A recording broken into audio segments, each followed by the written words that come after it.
Since the fall in the Garden of Eden, man has struggled and fought endlessly with his fellow man. In one desperate fit of jealousy, Cain unmercifully killed his brother Abel. And now man has been destroying himself in wars for over 2,000 years. Can we ever know peace? Will there ever be peace in our lifetime? Will there be a world to leave to your children and your children's children? Join us for the next hour as Dr. Sumrall shares from his first-hand experience of traveling a war-ravaged world while spanning 60 years of ministry.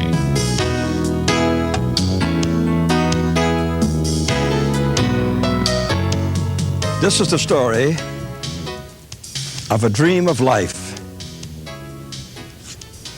and a nightmare of war. I've known war all the days of my life. It reminds me of the Lord Jesus Christ when he says in Matthew's Gospel, chapter 24, when asked by his disciples what would be the sign of your return, he said, wars and rumors of wars, as a major sign of his soon return. I was born in the year of 1913 in the gay city of New Orleans, Louisiana. As you know, it's located in the mouth of the great Mississippi River as it explodes into the Gulf of Mexico. As you go through that great city, you find Spanish life, French life, Indian life, American life. What a life. It's a gay city, New Orleans.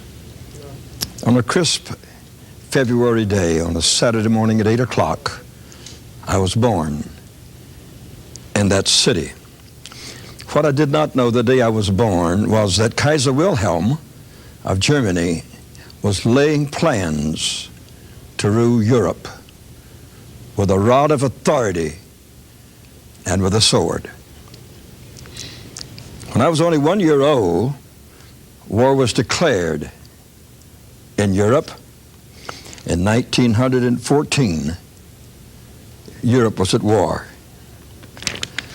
By this time, my family had moved out of New Orleans, and they lived in Pascagoula, Mississippi, where my father worked in the shipyards. He was building great warships for the war in Europe. In fact, war was a topic on everyone's conversation. At that young age, I heard the word Germans, French, British. These are people far away from New Orleans. The war raged on. The 2, 3, and 4, and 5-year-olds don't know much about war. But as there was a shortage of manpower,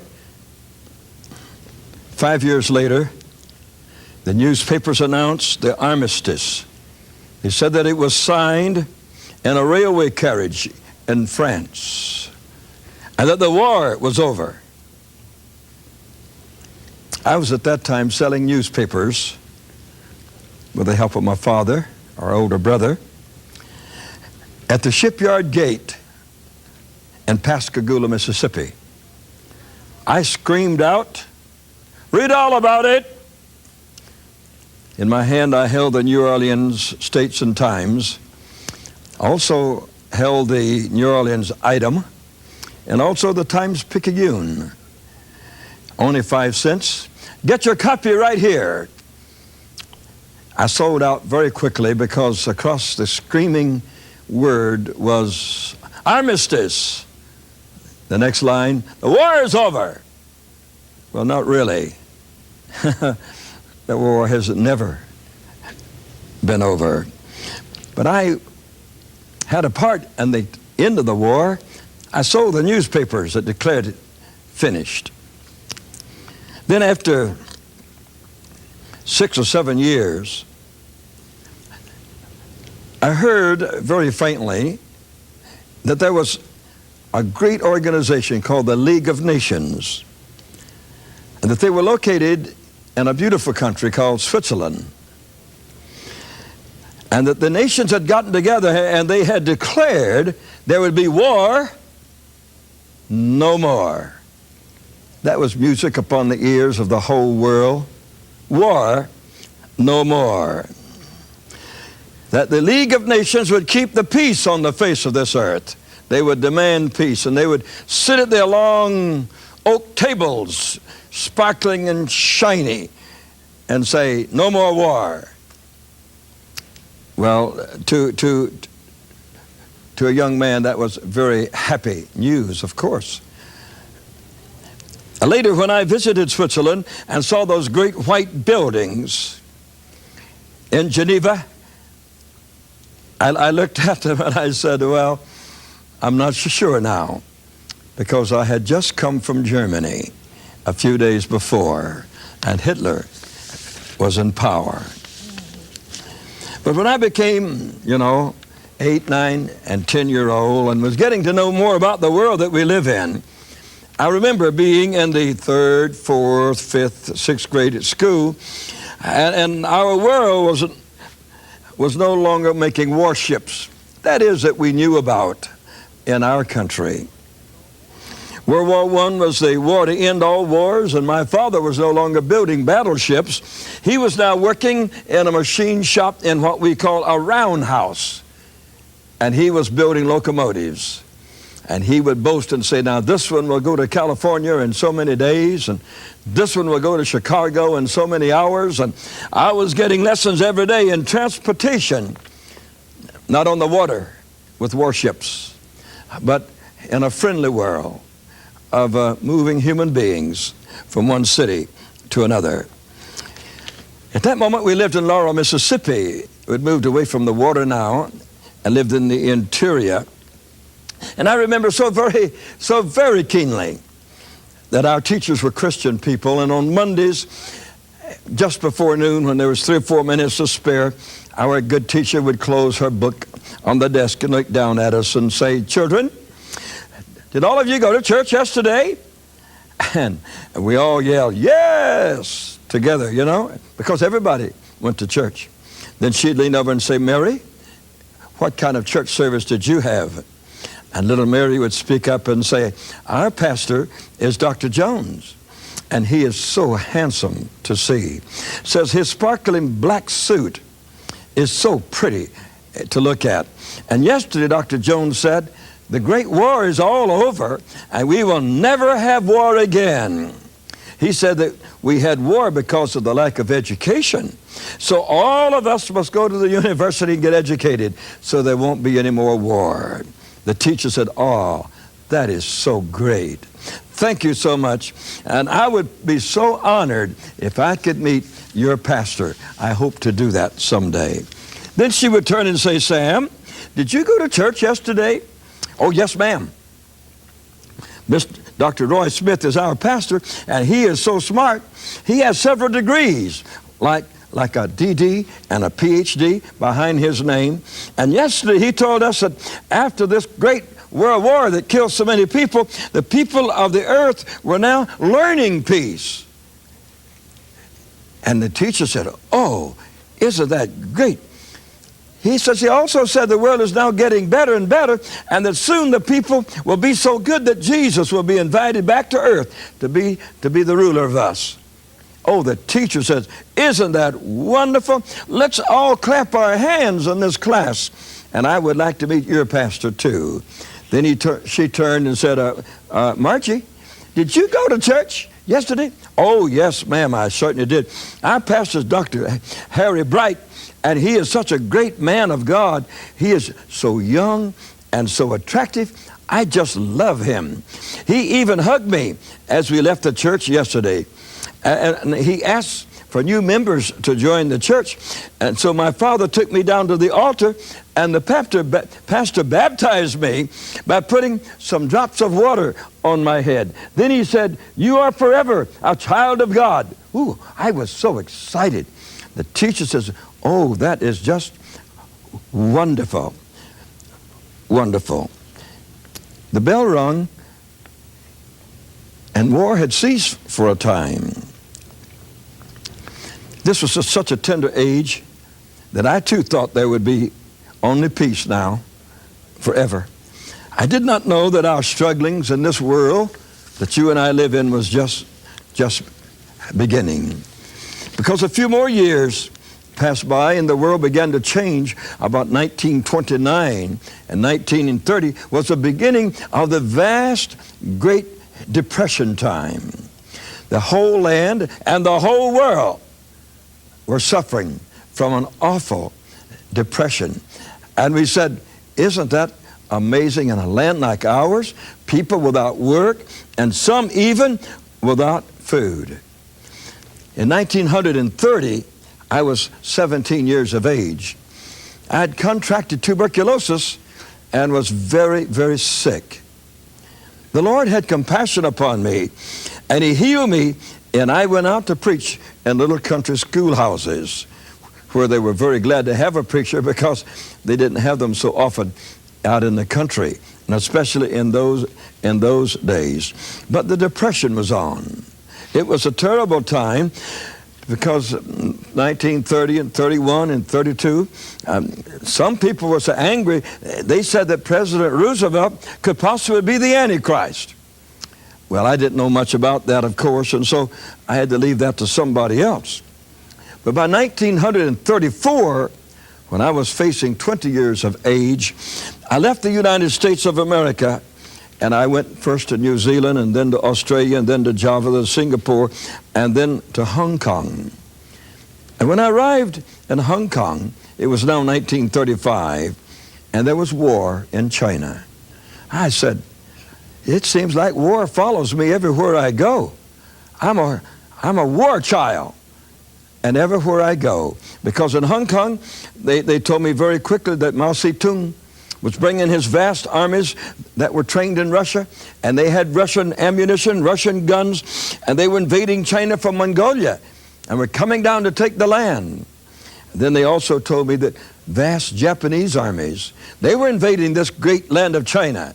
They were coming in from the north out of Manchuria and Korea. No airplanes in those days, you see. Then I was told that Chiang Kai-shek, the president of China, that he and his armies were so terrified with these great armies chasing them that they were leaving the country to go to Formosa, which is now called Taipei. So there was war on all fronts in China. You say, well, what did you do about it?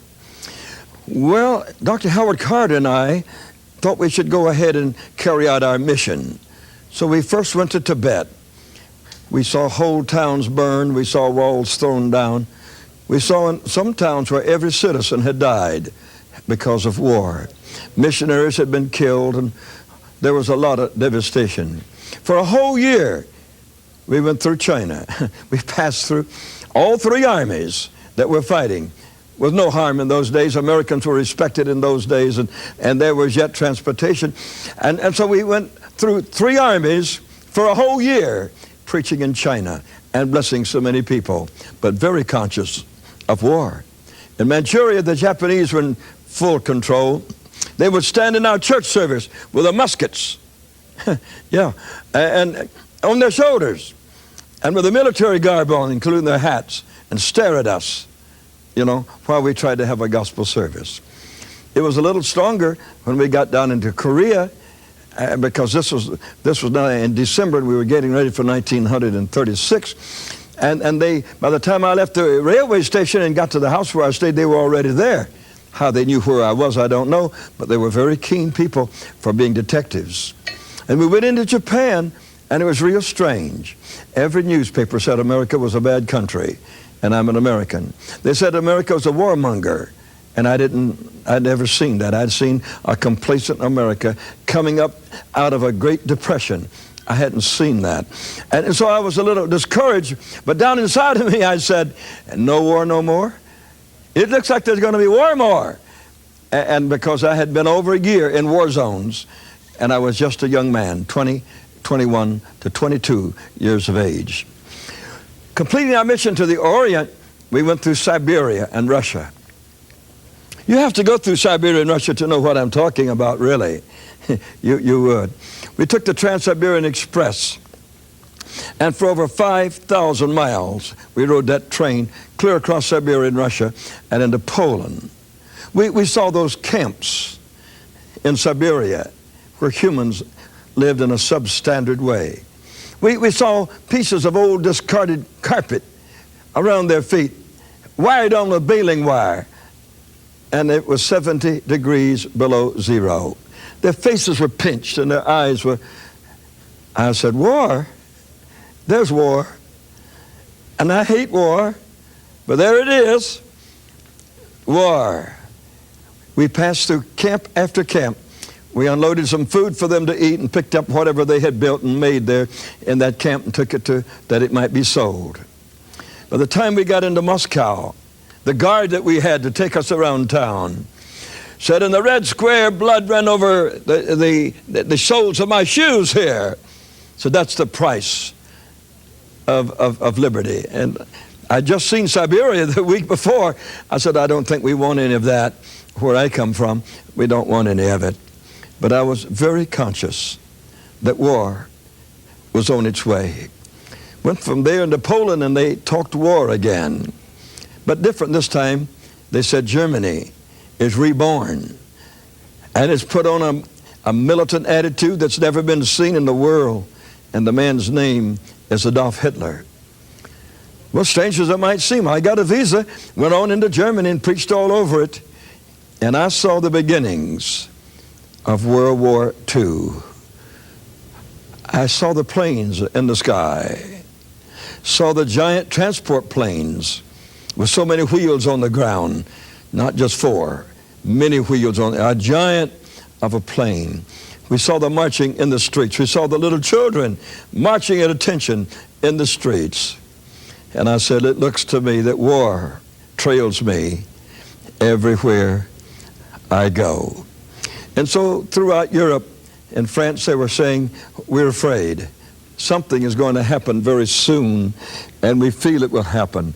In Britain, they were changing prime ministers for the simple reason the one they had wasn't conditioned for a war. He was conditioned only for peace. And so we saw war there in a very remarkable way.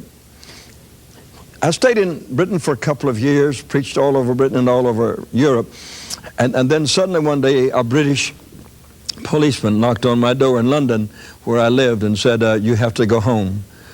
He says, Germany has now invaded France and has invaded Holland and has invaded Belgium, and we're next. So you'll have to go home. So I left, but I left reluctantly. I'd have stayed through the war, I suppose, but I was made go home. As soon as I got to America, I was challenged by a man that had lived in Alaska. He says, nobody ever comes up to help us. I said, I'll be there. And so a few weeks later, I went to Alaska. We raised up 3 great churches, preached in the University of Alaska, preached over every television station in Alaska and every radio station in Alaska. We had a great time for 6 or 7 months. But in Fairbanks, where we raised up a new church, some men were there on a Sunday night when I preached about Adolf Hitler, the crazy man of Europe. They began to scratch the floor. They began to turn over chairs, and it was awful. And the next day, I went to talk to the FBI down in the post office, and I said, sir, my meeting was almost destroyed last night by 5 or 6 men that turned over chairs and scratched their feet on the floor. He says, would you do the same sermon next Sunday night so I can be there? He says, we're looking for some men that are spies, and that every military move in Alaska, which is one of our greatest places here, the Nazis know it the next week. It says, would you help us like that? Well, I said, I guess so. You're my government, you know. And inside I said, war? No more war? Here I come to Alaska to the last outpost of our own great nation, and the FBI man says there's war here. The next Sunday night I preached about Adolf Hitler, wild man amok in Europe. The place was crowded out. I saw those 5 or 6 men sitting toward the back. And you won't believe me, the FBI director was sitting with them. When they scratched their feet, he scratched this. When I said Hitler was a madman, they all screamed no, and he did too. I said, what did I get into in this war? And after a while, they threw their folding chairs over on the floor and screamed at me that I was a liar and walked out and slammed the door. And he went with them. But the next morning, he called me to his office and said, thank you, sir. Says, it took me most of the night, but by daylight this morning, I had finished. I rounded up all those men. They took me to their hideout. They even showed me their radio station because I told them I was one of them. So they're all in prison right now. Thanks to you, sir. And I said, don't thank me. I don't want war. I've been running from war since I was a year old. And everywhere I go, I find war. Even when I don't want to find war, I find war. I came out of Alaska, and the war was on. Pearl Harbor had happened. Oh, I said, no more war? Look at those sinking boats and those dying Americans there that Japan had her heyday at Honolulu. I volunteered for the military, but I was too old. They said, we don't need people 25 and 26 years old. So I went into Mexico, and I went overland to Argentina. It took about 2 years to get there. The war was on, but I found war almost all the way. Religious war, war among groups of people. I found all kinds of heartaches. Through the jungles I went, in the cities I went, by bus, by donkey. Anyway, I went. And it was a warpath. Finished in South America in about 2.5 years and had to get home, and I couldn't go overland again. That took too long during the war. So in San Diego, Chile, I got on a boat and was in a convoy of 40 ships. And they said, we will take you back to the United States.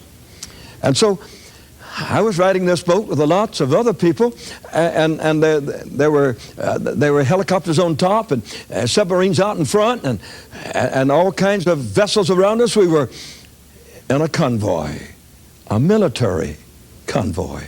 I said, will I find war everywhere? Even when I'm just trying to get home from South America?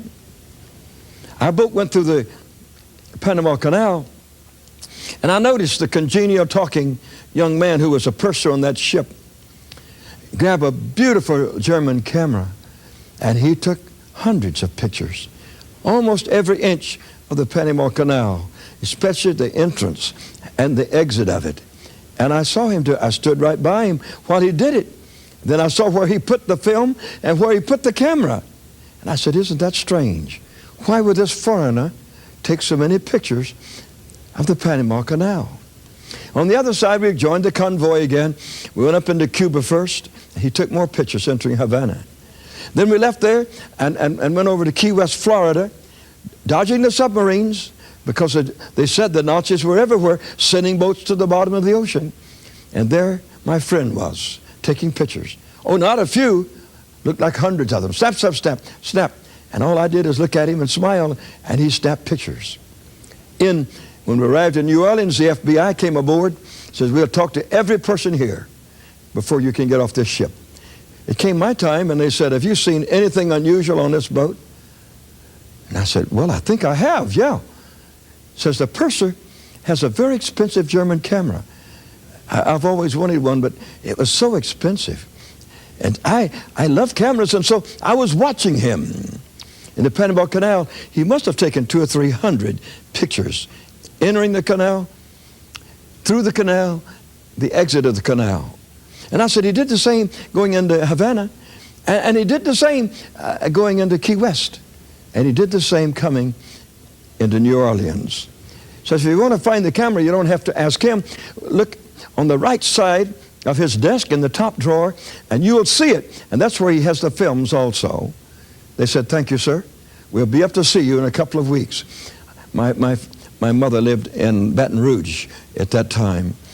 Here he came with 3 or 4 others, and that was about 3 weeks later. And he said, thank you, sir. We got them all. I said, you got all of what? You know? I said, I'd like to show you all my pictures of South America. And I proceeded to do it. I'd had them developed, and I was a movie fan, 16 millimeter in those days, and also still shots. So I showed it to them. They said, nothing of significance here. But says, you'd be interested to know that we put 7 men in prison on that ship. They were Nazi spies. It was a Chilean ship from Chile. And said we had wondered when we could change our way in and out of the harbor here, that within a week their submarines sailed in and sailed out, laughing at us. Says we didn't have any secrets at all. And says about every 2 weeks we had a boat from Chile. We got all those men in jail now. Oh, I says, dear me. Is there no hope for me to have peace? Do I just get on a boat to come home? And I wrote the book, 50,000 Miles of Missionary Miracles, as I came up here on that boat. And I was doing war work without knowing it. And my conscience was hurt deeply because I didn't want to be at war. Well, as you know, soon after that, Germany was completely defeated. And later after that, Japan was defeated. But I'd gone to Korea a few times, and now we had the Korean War. Devastating. Almost tore our country to pieces. But not as bad as the Vietnam War, because now I had gone to live in Manila at that time, and I was on the front, even in their helicopters that flew over the war zone with machine guns out the side.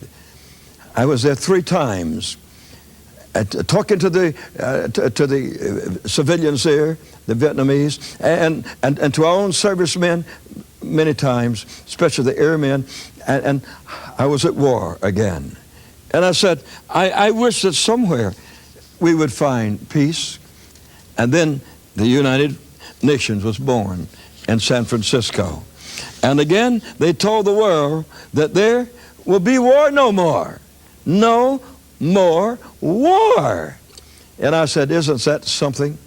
Now we have got a United Nations. The League of Nations is dead. Now we've got another system, the United Nations, and they're putting it in America, which to my opinion was the wrong place to put it. And there it stands today in New York City. And that great instrument of peace has only known war from the day that it opened its doors. It had only known war. Since that time, there has been war in so many places. All over Africa there's been war. There's small wars that take place in Latin America, especially like places like Nicaragua. And all through Africa they have war at this very minute. So many are dying this moment. In Ethiopia they've had war for so long. So long. Hundreds of thousands have died, and millions have died of hunger. And other nations that we have loved so much, like Mozambique, they've had civil war for 15 years. I went through the war zone. I saw the houses smattered, and we understood the awfulness of war. Again, Liberia, that we love and have blessed with food a number of times, is at civil war. The three groups fighting each other at this very minute. And so there is war. And I presume that I could say that on every horizon today, there are ominous sounds of war. Iraq and Iran fought so hard to destroy each other and to consume each other. Lebanon has never ceased. It's still killing almost every day of the world. It's war. You say, but Brother Sumrall, what does all of this mean? Maybe it means in Matthew's Gospel, chapter 24, when the disciples said to the Lord Jesus, give us a sign of your return to earth again. And he said there would be wars. and rumors of wars. But one of the most beautiful texts in the Bible is that here comes Jesus, born in Bethlehem, peace on earth. Ah, peace. My heart longs for peace. My spirit reaches out for peace. But you can't have peace in a community until you have peace in men's hearts. That cannot be peace in a nation if you don't have peace on the inside. Peace begins in the inward parts and reaches out to those that are out there. God is reaching to you. Don't you love that old song? We're not going to make war anymore. Well, I have good news for you. When Jesus comes, there will be war no more.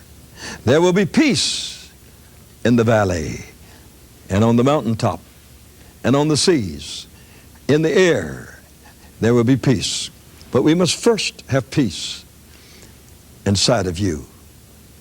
If you have a storm inside, screaming and yelling and angry, that's what wars are made of. That's what happens nationally. So you have to get it out of your spirit inside of you. Your wife has to get it out of her. The children have to get it out of them. The neighbors have to get it out of them. You can't speak peace without the Prince of Peace. I presume you would say now that I'm an old man. I've been living on planet Earth now for 78 years. Men have cried peace from the little schoolroom in Mississippi to the operations of Russia at this moment, saying that we will destroy our weapons. But there has never been that peace. And the reason there has not been that peace, no one has accepted the Prince of Peace, the Lord Jesus Christ. Soon I shall go to heaven, and there I shall know peace. Wonderful peace. No anger, no killing, no destroying, no burning down. But all that is there for eternity. Please go with me to the place of peace, because on this earth, Jesus said, there would be wars and rumors of wars until he comes. So don't look for peace here. Look for peace in Jesus Christ. First in your own heart, in your home, and in your community. That's where you start at. And then we spread out to the ends of the earth. Every human heart secretly says, give us peace. But if our actions are warlike, you can't have peace. I'd like to bring you to an altar of peace, and let the Prince of Peace speak peace into your heart. In Romans 14 and 17, it says the kingdom of God is righteousness, peace, and joy. You can't have peace till you get right. Righteousness first. You can't have joy till you have peace. You have to take them in God's order. You get right with God. And at that moment in time, you have peace in your heart. And you've got peace in your heart. You do have joy. You do have joy. Let there be peace in the valley. And let you and I sing to the top of our voices, we want no war anymore. And let us speak against war. It is a destroyer of the spirit. It is a destroyer of the family. So many beautiful young men are lost. So many fathers are lost. So many uncles are lost. In World War I that I told you about, my own uncles came back gassed by the Germans as they fought in France. They coughed until they died. They died an early death. And I saw them dying from war. Therefore, I love peace. And I say, God bless you and give you peace. And as far as possible, give us all peace in our time. But at the end of time, may we have peace forever in the bosom of the Prince of Peace, the Lord Jesus Christ.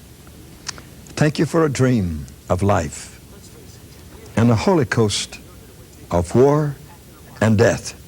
May God keep you. Goodbye. I'm certainly glad that you're following me in my life story called War No More. And all we have known is war since I was first born, until, rather than a dream of peace, it's been a nightmare of war.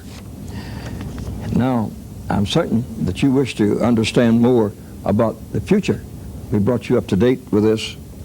And, for example, the next terrible confrontation that has to do with prophetic connotation will be found in Ezekiel chapters 35, 36, 37, 38, and 39. And then in chapter 40 of Ezekiel to 47, then you have the kingdom age of the Lord Jesus Christ. Now, the terrifying events taking place in the Near East at this moment are leading up to Ezekiel. Now, if you want to see one of the most amazing things in total history, let us begin in chapter 35. It's Ezekiel, where the nations who have persecuted Israel in the past will be judged, not by Israel, but by God himself. And so he says in verse 1, Son of man, speaking to the prophet Ezekiel, set your face against Mount Seir and prophesy against Mount Seir. Now, there are 16 predictions against Mount Seir in these prophecies here. Now, Mount Seir is in the area called Moab, and Moab is in the area called Edom, and Edeuma is also a part of it. Now, I can't say precisely. These territories may go back to the Euphrates River and the Tigris rivers, which means it would incorporate all of Saudi Arabia. I think God in the beginning expected Israel to own all that oil, which they may own in the future. And I mean that. But it fell into the wrong hands, you see. And so that whole area, beginning Iraq and Iran, coming back to the Mediterranean Sea, is what God expected, Israel to operate in. But it says, against Mount Seir, and say, Mount Seir, I am against you, and I stretch forth mine hand against you. I will make you most desolate. Of course, that's happening today, and the days ahead very likely will become more desolate. I will lay your cities waste, that you should be desolate, and thou should know that I am Jehovah. So the whole proposition here is to prove the identity of the creator of the universe, Jehovah God, the mighty God, the creator God that created all things. They don't know that yet. They say Muhammad is their prophet, and that he is the one that they identify with in all of their religion, and so they identify with him. And then he says in verse 5, because you've had a perpetual hatred against the children of Israel, I'm going to lay you waste. Now, you have observed that in your time, and it has been going on now, well, since Abraham's day, 3,000 years of it or more. It has been a continual hatred between the opposite seeds that came forth from Abraham. And then he says, now, I want you to know that in these last days, when I have brought the people of Israel back to their homeland, that you will be judged. And it mentions these nations that we're talking about. So chapter 35 relates to God avenging himself of those who have persecuted the people of Israel. And then in chapter 36, you have the amazing story of the rebirth of a dead land that's dead. It begins by saying, Son of man, prophesy unto the mountains of Israel, and say, you mountains of Israel, not everywhere, just Israel, I want you to hear the words of Jehovah. For thus saith Jehovah God, behold, the enemy has said against you, aha, even the ancient places are in our possession. The ancient holy places is the mount where the Temple of Solomon stood, where David praised the mighty God, where Abraham made his sacrifice. A Muslim mosque stands over it, and they mock Israel. We've got your holy place. In Hebron, they don't let Jews in and out because of insurrection that's there at the present time. They can't even go and see where Abraham was buried, or where Jacob was buried, or where Sarah was buried. The 5 of the patriarchs buried in Hebron, and that's one of their holy places, and it is not open to them at the present time. Up north of Jerusalem, you have a very sacred area there. You go all the way from Hebron in the south, and you go to Nablus in the north, and you got Samaria, where Jacob's well was, where Jesus sat and preached the whole city of Samaria, and many of them got saved in his day. Then you have Jacob's well that all of them love. You see, they can't go there anymore. That is the very seat of the PLO operation. So they can't. The last time I was in there, on an Arab bus, we were stoned. They knocked out windows in the bus and threw stones against the bus, and so we found out we were not welcome. So we don't take our groups there anymore. And here we have the great prophet saying, I want you to talk to mountains, and says, you the enemies of Israel, you say the high places are in your possession, but thus saith Jehovah the Lord God, because you have made you desolate and swallowed you up in every side, that you may be a possession under the residue of the nations, and ye have taken up on your lips of talkers, and you are an infamy of my people. And so he's talking to mountains and hills and valleys. And he's telling them here, look in verse 4, you mountains of Israel, hear the word of Jehovah. Thus saith the Jehovah God to the mountains, of the hills, of the valleys, of the rivers, to the desolate waste, to the cities that are forsaken. Almost every new town in Israel has been built upon one of those places that an ancient city dwelt at that time. A second, which have become a prey and a derision to the residue of the nations that are round about. Thus saith the Lord, in my fire of my jealousy, I have spoken to the residue of the nations, and against all Idumea. You see, that's as I told you, all of these different names are for the same area of land, which have appointed my land under their possession, and with the joy of all their heart, and with despiteful minds, to cast it out as a prey. So he said, I prophesy unto all of them, all the mountains, the hills, and the valleys, that thus saith the Lord, it will shoot forth, in verse 8, and you will shoot forth and have branches, yield your fruit to my people, for they are at hand to come. When the Israelis and the Sabras began to multiply in Israel, it was a desolate land, salt marshes, barren hilltops, and they've turned it into a garden. Here we have Jehovah God prophesying through Ezekiel to hills and valleys and rivers. What an amazing thing for God to do that. And then from that chapter, you'll have to study it yourself, please. I want you to study it. I want you to stop at verses like 22, when he says, I say to the house of Israel, thus saith the God, that I do not this for your sakes. All that's happening today is really not for Israel's sake, O house of Israel, but for mine own holy name's sake. The Near East, as you're going to see in the next few weeks and months and years, that God is going to do this to let the whole world know that he is God. Natural phenomena will not be the one that overcomes these nations. It'll be God working with the nature from heaven. They'll be overwhelmed and overcome in the valley, in the plain of Megiddo, and those that have come against Israel. But here he is talking to the land. Be born, be born. And today it is born. It is the most amazing.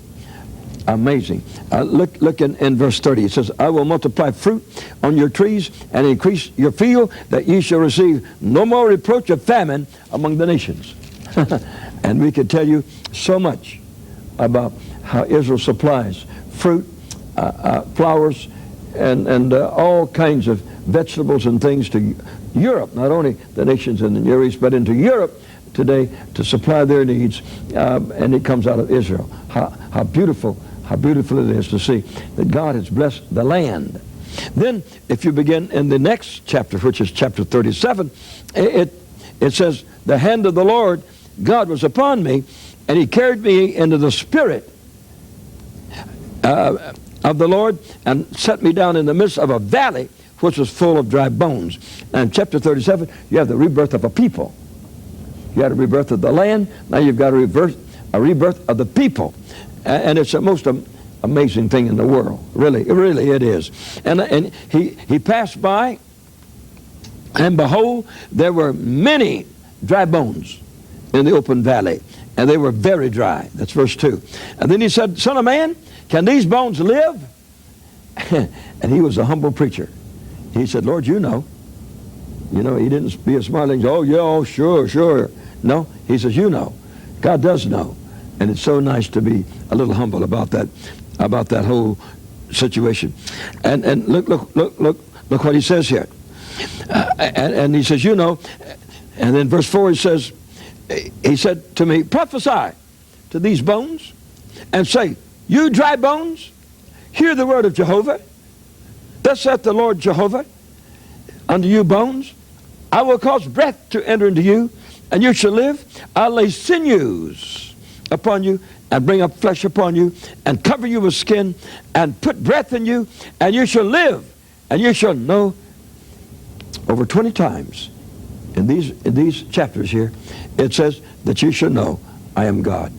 God, even today, is having a difficult time in the whole world getting people to identify him as God. Who? To identify him as God. America doesn't identify God anywhere. You can't pray in our schools. You can't read the Bible in our schools.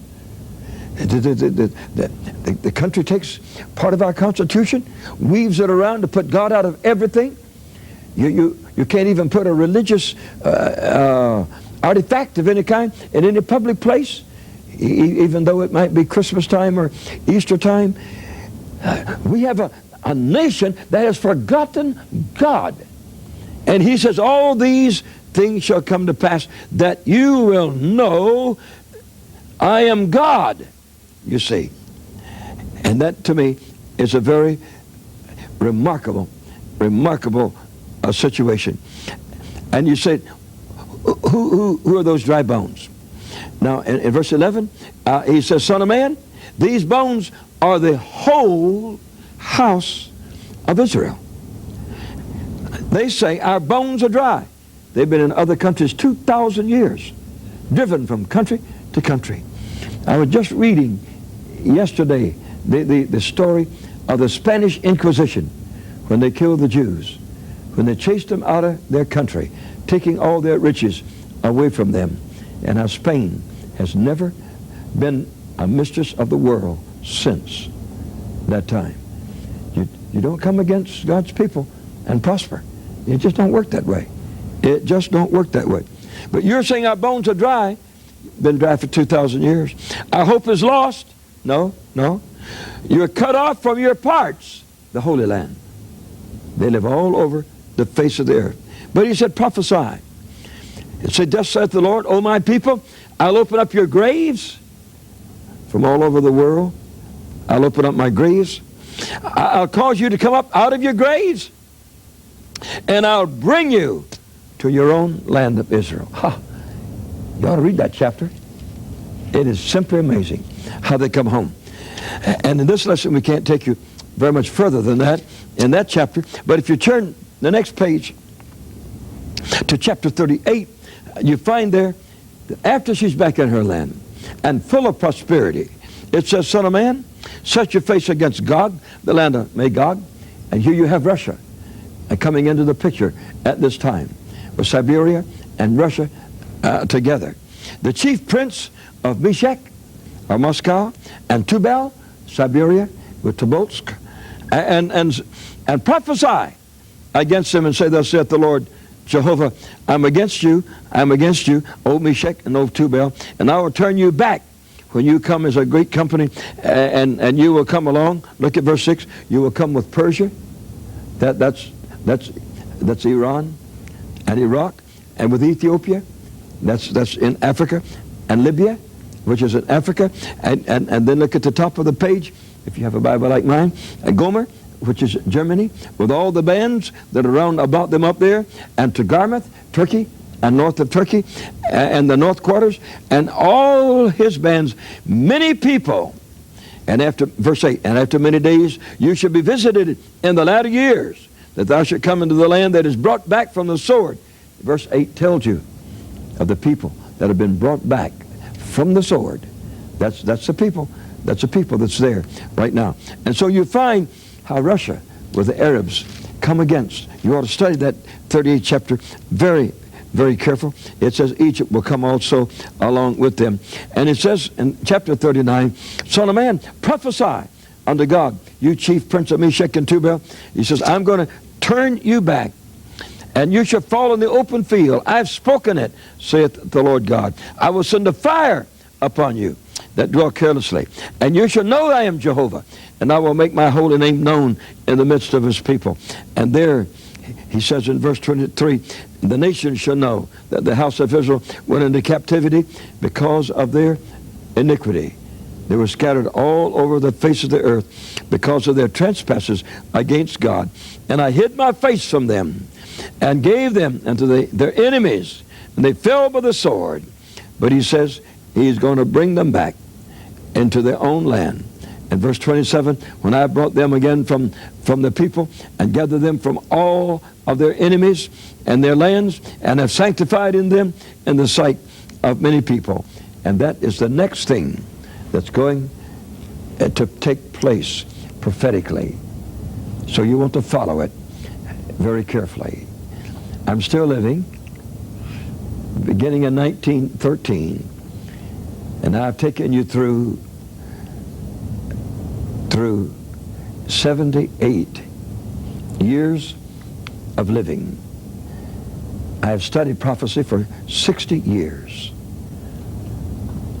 I'd love for you to get this tape, video and audio, and study it. It shows you what's happened in this whole century, and it shows you what's going to happen in the future, in the immediate future. After that, the Antichrist shall rise out of the common market in Europe. And then we shall have that terrible battle of Armageddon. In Jehoshaphat, which is between the wall of Jerusalem and the Mount of Olives, blood will flow there to the bridles of a horse, about 3 foot, and many will die. And so not only today, as you can hear the gunshots from around the world, but tomorrow too. You see, what are we to do? Jesus said, lift up your head and rejoice. Your redemption draws nigh. I told them in Russia when they said, what should we do if our country goes against Israel? I said, win every soul to Jesus you can. We're not part of earthly governments. We're part of a heavenly government. And I want you to win every soul to Christ that you possibly can. And let you and I work together. If you want to be part of the great program of feeding hungry people in the warring countries of the earth, write to me immediately and say, Brother Sumrall, I want to be part of what God is doing. I don't want to do what's good when I ought to be doing what's best. Let us do it together. Let us march side by side. And let us know we're fulfilling the prophecies of the Almighty God. And until I'm back with you with some more very, very sincere and very prophetic material, keep smiling, keep looking up. Keep rejoicing in God. And remember this, when you feed your faith, you starve your doubts to death. So just let your doubts die and your faith live forever. Bless you.